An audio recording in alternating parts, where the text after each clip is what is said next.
and welcome once again to EWTN's Bookmark. I'm Doug Keck, your host. Our guest author is Father William J. Slattery, author of Heroism and Genius, How Catholic Priests Built and Can Rebuild Western Civilization, published by our friends over at Ignatius Press, available through our religious catalog. Welcome, Father, to EWTN's Bookmark. Thank you. Good to have you here for the first time. I know people remember back in the fall of last year, you were on with Father Mitch Pacwa talking about this particular book as well. Let me ask you a question here. You talk about how Catholic priests help build and can help rebuild Western civilization. It needs to be rebuilt. Yes, it needs to be rebuilt, and few are those who would deny it. Many are those who would wish that it were not rebuilt in any shape or form. Basically, we are living in the final stage of a four-phase revolution against the socio-political and cultural ethos of Western civilization that was created by Catholics over the course of the 700-year-long epic struggle from the collapse of the Roman Empire until the 11th century. Well, what would somebody say? They say, well, it was great that the church needed to step in when, the collapse of the Roman Empire until the Renaissance, and somebody needed to kind of keep the flame alive, and it's good that the church did that. But these days, is it really the church's function to rebuild Western civilization, or has that moved on to other people's responsibility? The fundamental point to be remembered is that all that is truly worthy of human dignity in our present civilization today came about as the result of the Catholic fusion of three different cultures during the Dark Ages. Firstly, the rational mentality of ancient Greece. Secondly, the gospel mentality. But thirdly, the energetic mentality, if you would have it, the passion and drive towards progress of the barbarians who had invaded Europe during those centuries.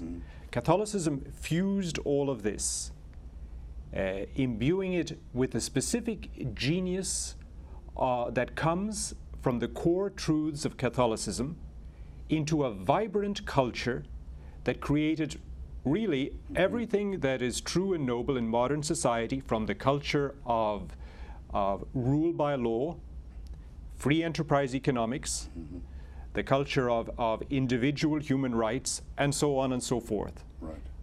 Catholicism created the climate, the soil, and gave the seeds for Western civilization. And in that climate, and with that soil, and with those seeds, only a certain type of culture could emerge. It was one in which certain things would thrive, such as free enterprise economics, but others definitely would not, such as slavery, with the result that Western civilization was the very first civilization that actually peacefully abolished slavery.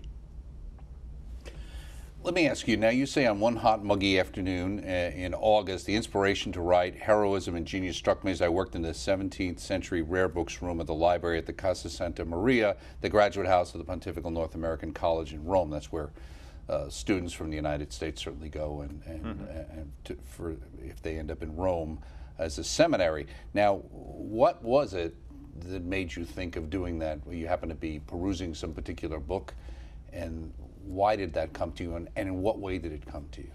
I was preparing a manual for the training of priests, a self-training manual for seminarians.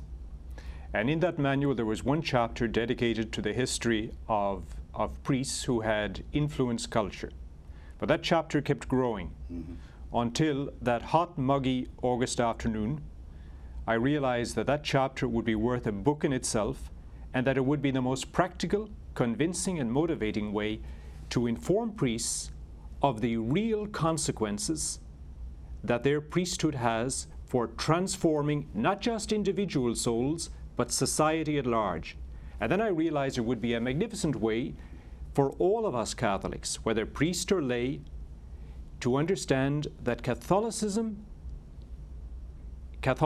ideas are what truly matter, that they have consequences, not only the eternal consequences for the eternal salvation of our souls, but also for the transformation of society and civilization. Right. You talk about here the mystic presence of so many saints and martyrs, you go on to say, moreover, the closer one gets to these heroes and creators, the better one is able to see through them. What do you mean through them?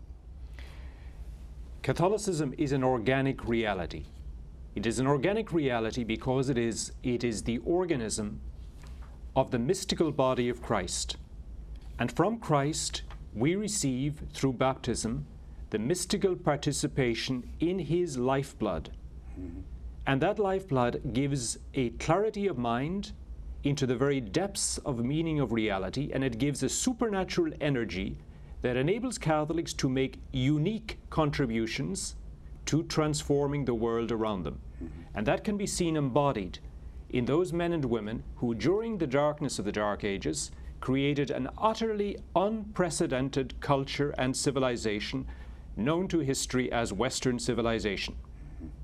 Let me ask you, sometimes, and you talk about it in the book, and the fact that you say, like, the church, you know, and the monasteries provided the light during the Dark Ages, mm-hmm. so to speak. Some people would say, well, the Dark Ages really weren't as dark as people make it out to be. What's your take? Historians have waxed and waned between the period between 300 AD and the year 1000 as an era of tremendous darkness and an era of... It's a long period of time. It's a long period of time. So there, it is, the darkness is a relative term. It is relative to the civilization that went before it, the Roman Empire, and to the civilization that came after it, Catholic Christendom. Mm-hmm. In reality, it was an age of savagery, mm-hmm. in which justice was equated with vengeance as a result of the barbarian invasions. But in that darkness, there was a citadel of light, and that citadel of light was the Catholic Church. Mm-hmm. And from that citadel of light, thanks to those transformed Catholics, the creative minorities of Western civilization, there emerged a new culture that transformed mm-hmm. every institution. Let me ask you, in the insights you have here, and you talk about the Celtic influence, the priests, the monks who you talk about in the book, and I'm wondering, because you were at the North American College at the time, and I'm thinking, was a concern is that you didn't see the young priests who were there seeing that aspect of their call, or did you see it in them, that sense that they had the ability to convert the world? It is very hard for our young people to have the vision, to have the knowledge that is in this book, Heroism and Genius, because they have usually never been taught history. Mm-hmm. As George Orwell said in his eerily prophetic book, 1984, when he puts into the mouth of Winston speaking to Julia, "Do you realize, Julia, that since yesterday, the past has been abolished. Mm-hmm. Every record has been destroyed or falsified. Every book has been rewritten. Every statue and street building has been renamed, every date altered, and the process is continuing day by day and minute by minute. History has stopped. Nothing exists except an endless present in which the party is always right." Mm-hmm. That, to a large extent, is beginning to happen in our Western society today through political correctness. Right. Heroism and Genius, you say, has 3 parts, and you say that part 1 has a triple objective. Why don't you tell us what that is? The triple objective is to show that certain paradigms that are characteristic of Catholicism created the cultural institutions of the West. Secondly, that those cultural paradigms were transmitted through men and women who embodied those paradigms in their own personal way of thinking and in their way of acting. Mm-hmm. And thirdly, it names the precise cultural institutions. Right, lays out outlines, milestones. And the milestones of socio-political, the socio-political development that enabled those cultural institutions to be put in place. Why did you feel it was important to do that first up? Because very few people have an idea, first of all, of how we got to now. The year 2018 mm-hmm. in Western civilization. But secondly, very few have any idea of the civilization that was created by Catholicism, which has been systematically destroyed mm-hmm. since approximately, in progressive degrees, the 1500s. Mm-hmm. And what was occurring in the 1500s that led to that in your mind? There are four emblematic dates in the history of the past 500 years that sum up the four-phase revolution which has led to our present situation. The first is 1517, the second is 1789, the third is 1917, and the fourth is 1968. The first revolution was that of Protestantism, which ruptured the organic union in the Catholic mind of reason, rationality, and the acceptance of divinely revealed truths, and also the rupture between past, tradition, and present, and the rupture between the individual and society, and the rupture between the church and state, in which neither controls society. There was a beautiful balance in which the church gave a soul to the Western civilization of Middle Ages, but it held back from political control. Right, and it had a check on what was going on. Whereas Protestantism destroyed that by making the church, the Protestant groups, subservient to the state. Cuius religio eius princeps. Whoever is the prince, then of his religion you should be. Right. That's what we saw in Germany, obviously. Exactly, and that is absolutely antithetical to the mind of Catholicism. So the principal ideas of Protestantism led progressively to the Enlightenment, whereby faith was rejected as anti-rational, and also to a spirit of rejection of the past, as if the past had nothing to contribute to our knowledge today, and a mentality whereby the new is always better. And the Enlightenment led to the 1789 revolution. Right. With its... You're talking about France. Yes, but that revolution has spread culturally throughout the West, summed up in liberté, égalité, fraternité. But that liberty, equality, fraternity has nothing to do with the Catholic concepts. It is a liberty from any type of moral constraint, whereas Catholicism... Kind of a libertinism, really. Exactly. Right. Whereas Catholic freedom is a freedom for excellence through virtue. The equality is an equality that involves destruction of difference, such as the modern day destruction of the difference between masculinity and femininity in the gender ideology. And thirdly, we are witnessing the fraternité, which has evolved ideologically into the program of globalization with the destruction of nationhood and patriotism. Right. Okay.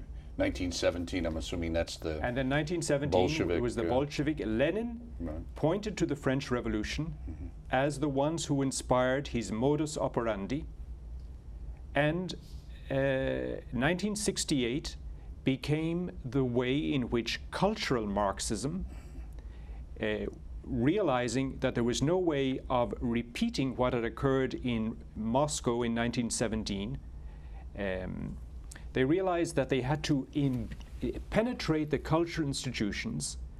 They had to make Western Europeans, North Americans, Latin Americans dissatisfied with Western civilization, dissatisfied with all of the institutions that had been built up by Catholicism in education, healthcare, the relationship between the individual and society, free enterprise economics. All of that had to be disparaged, despised, in order to make people so dissatisfied they would be open to the Marxist ideal of a nation in which the state was all important. Right. Even though people don't realize that's what it actually means many times. Exactly. Okay, so you talk about that, and then you talk about comprising chapters 2 through 5 describes a gradual shaping from 300 AD to 1000, which you call the embryo of medieval Christendom, and you talk about that in the book, and Ambrose, Augustine, Leo the Great, and Gregory the Great. And you say Ambrose is the one you see as this main player there? Ambrose is one of the four main players whom Christopher Dawson calls the fathers of Western culture. Right. Ambrose capsized the social pyramid because in 390, when Emperor Theodosius ordered the massacre of 6,000 Thessalonians, Ambrose excommunicated him and said, "You shall not pass over the threshold of the cathedral, nor shall you receive Holy Communion until you do public penance for your sin. And although all the courtiers, everybody around Theodosius, the most powerful man in the world at the time, urged him not to give in, on Christmas Day, Theodosius went to the square of Milan in front of the cathedral, took off his purple imperial robes, put on the purple penitential garments, Right. and walked barefoot across the square, up the steps of the basilica, into the nave, and knelt before Ambrose to receive the absolution for his sin. That was a revolution, because only 80 years before, bishops, priests, lay Catholics had been thrown by Theodosius' predecessors into the Colosseum to be savaged by the wild beasts and undergo martyrdom. Right. And then part 3, you get to kind of like what the theme of the book is the idea of chapters 6 through 10, the decisive role of priests. So that's the question. You know, you kind of go through this history, it's very interesting, but you really focus in on the part that's played by the priests. And in fact, you, in many cases, talk about the power behind the throne being possibly a priest or a bishop. You know, you talk about the Alcuin of York as being one of the important players, right, with Charlemagne, right? Yes, yes. Yes, priests prayed, all Catholics, lay and priestly, played very important roles in the creation of Western civilization. Where would any of those priests have been if they had not had magnificent mothers? Where would the greatest kings of Christendom like Louis IX be without, in his case, that magnificent woman, Blanche de Castile, who really taught him all the fundamental principles that governed his way of governing France and transformed him into the greatest political ruler Western civilization has ever known. But essentially the priests were important because of the hierarchical structure of the church, but secondly because after the collapse of the Roman Empire, the priesthood attracted many of the most vibrant, energetic, clear-minded, intelligent offspring, both of the ancient Roman aristocratic families, for example Ambrose, or the sons, grandsons, great-grandsons of the barbarian leaders who had invaded Europe and been converted. Why? Because Catholicism presented an extremely clear identity. It affirmed, without any type of ambiguity, that Catholicism is necessary for the eternal salvation of one's soul and for the ordering of society as a pedagogical way in which to facilitate the salvation of one's soul. Well, why was that self-evident or became evident to the people of that time where it's clearly not to the people of this time? Because we have become very ambiguous in our presentation of Catholic doctrine, because of political correctness and because of a false type of ecumenism. Okay. Now you say, allow me to mention an unease that occurred to me one night while I was writing this book. I thought that since I'm a priest, it's only natural to wonder if I am not somewhat biased in this portrayal. For a while I considered using a pseudonym, but then you go on to say, as the ink flowed onto the paper, I began to realize that a book on Western civilization gained certain advantages by having a priest as the author. Why? Concrete example.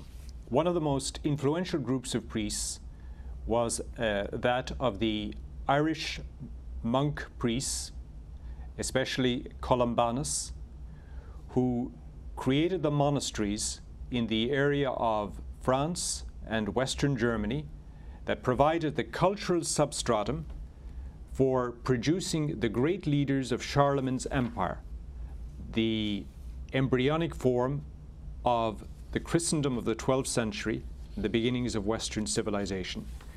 These monks were extremely effective in their mission because the barbarian leaders who encountered them were stunned by meeting such evidently intelligent, cultured, and energetic men who had made the tremendous sacrifice of celibacy and who lived their celibacy and chastity as an expression of powerful, self-sacrificing love in order to be spiritual fathers.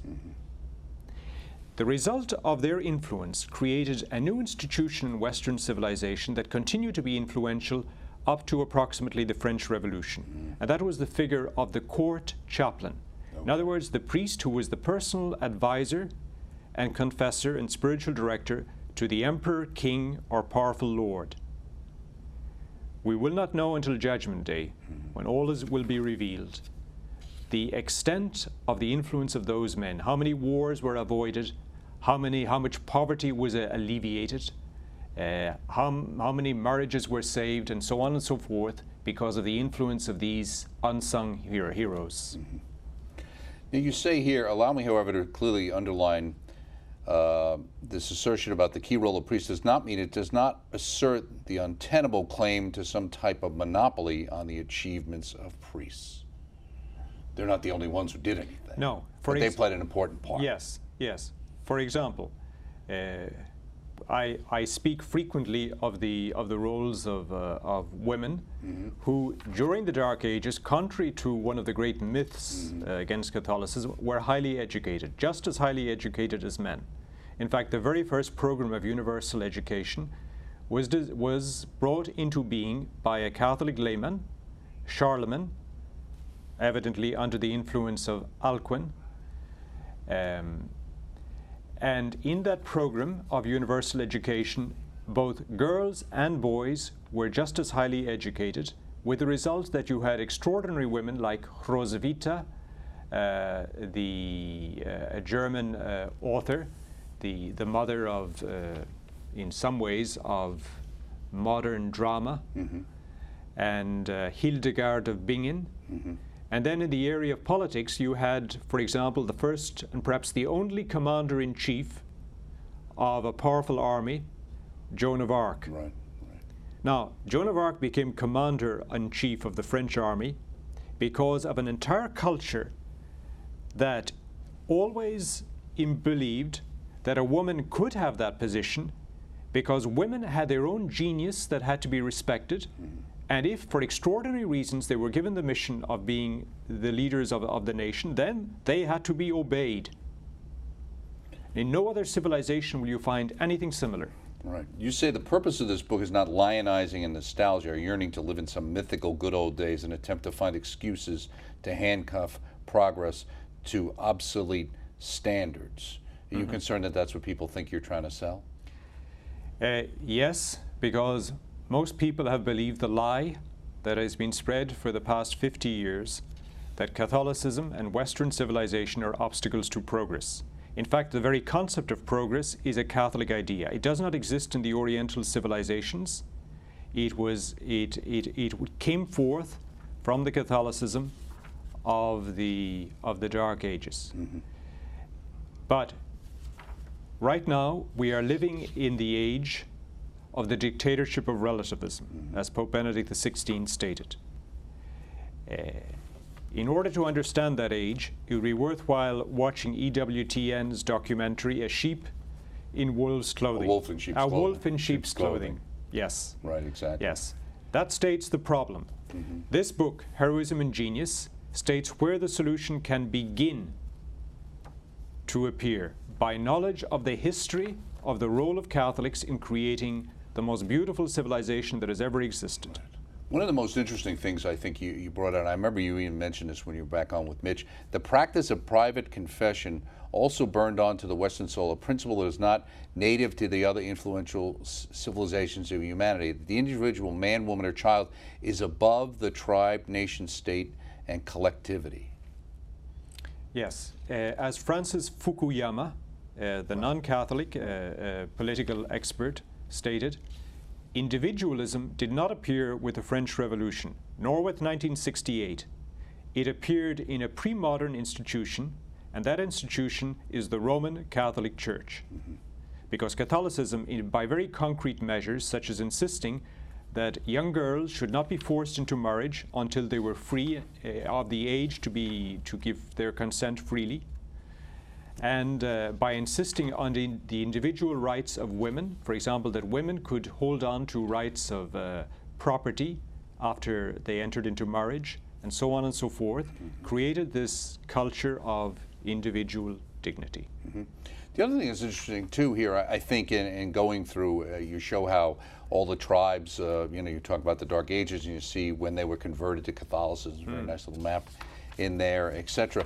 The other thing that strikes me too in dealing with what we're dealing with in society and reading your book is there seems to be this idea that people think these things aren't a function of Christianity or Catholicism. This idea of caring for people and women's status and not getting rid of girl babies. They think that somehow innately that's just the way people actually are, and tend to, not see the importance of Christianity and Catholicism in that mix, which is the point you're making in this book, right? Yes, absolutely. Well, all they need to do in order to change their minds is to read a little bit of history. Right. For example, in the 1st century, males outnumbered females by 30% in the Mediterranean area because of female infanticide, which was a legally accepted and widespread practice. As one Roman soldier stationed in Egypt said to his wife Alice back in Rome, "If you have a boy while I'm away, take care of him. If a girl, get rid of her." Right. That practice, now that Catholicism has been pushed onto the peripheries of society, female infanticide has returned. Right. We certainly see that in certainly other nations and the way it's going here. Yes. The same in the United States. Certainly we can't hold our heads up with the level of abortion here in the United States. Yes. Some other interesting people you talk about a different thing. You use this term, the silhouette. Okay. This kind of people in the background, the people who will never really know, whether they be dealing with chivalry and warriors or clerics or priests? Yes. For example, the abolition of slavery. The main heroes in the abolition of slavery, which was widespread throughout Europe, almost as widespread as in the south of the United States up to the middle of the 19th century, were the ordinary parish priests in the tiny hamlets and villages of Europe. These men, man by man, at the deathbeds and in the confessional, in their preaching, by presenting the faith as it is, they effected the peaceful revolution by which slavery had disappeared entirely by the 12th century. Well, there's a lot of insights, especially for Catholics, I think, especially those of us who didn't get all the history we should have. And we appreciate you providing this, Father William J. Slattery. Thank you. And your book, Heroism and Genius, How Catholic Priests Help Build and Can Help Rebuild Western Civilization. We can all work on that. Published by Ignatius Press, available through the EWTN Religious Catalog. EWTNRC.com is the place. Check it out. A very interesting book. Join us next time, right here on Bookmark. See you next time.